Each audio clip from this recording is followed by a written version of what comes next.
Messi, Ronaldo, Neymar, Mbappe, Lamine Yamal বিশ্ব ফুটবলের সবচেয়ে বড় তারকারা সবাই থাকছেন 2026 বিশ্বকাপে।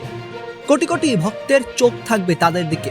কিন্তু প্রশ্ন হলো, টুর্নামেন্ট শেষে গোলের রাজা কে হবেন? কার হাতে উঠবে গোল্ডেন বুট?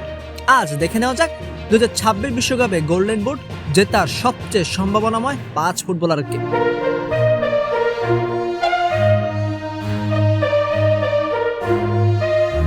5 নম্বরে ক্রিশ্চিয়ানো রোনালদো। হয়তো এটাই হতে পারে তার শেষ বিশ্বকাপ। ইতিহাসের সর্বোচ্চ আন্তর্জাতিক গোলদাতা এখনো গোল করার ক্ষুধা হারাননি।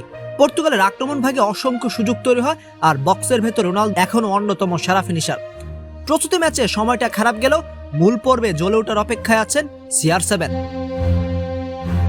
4 নম্বরে নেইমার জুনিয়র। ইনজুরি তাকে বারবার থামিয়েছে, কিন্তু ফিট থাকলে তিনি এখনো ম্যাচের চেহারা বদলে দিতে পারেন। ব্রাজিলের আক্রমণ ভাগে তার অভিজ্ঞতা এবং সৃজনশীলতা বড় ভূমিকা রাখবে। যদি পুরো টুর্নামেন্ট সুস্থ থাকতে পারেন, তাহলে গোল্ডেন বুটের দৌড়ে চমক দেখাতে পারেন নেইমার।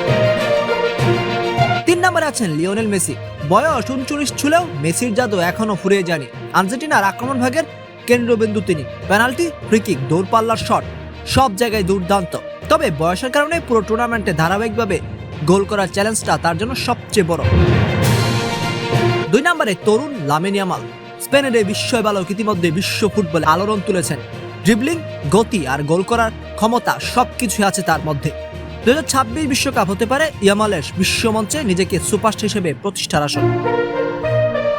আর 1 নম্বরে রয়েছেন কিলিয়ান এমবাপে। 2018 বিশ্বকাপ জয়ী, 2022 বিশ্বকাপের গোল্ডেন বুট জয়ী এই ফরাসি তারকা এখন তার ক্যারিয়ারের সেরা সময়। গতি, ফিনিশিং, বড় ম্যাচে পারফর্ম করার ক্ষমতা সব দিক থেকে তিনি অন্যদের চেয়ে এগিয়ে। ফ্রান্স যদি শেষ পর্যন্ত যায়, তাহলে এমবাপের গোল সংখ্যা সর্বোচ্চ পর্যায়ে পৌঁছতে পারে।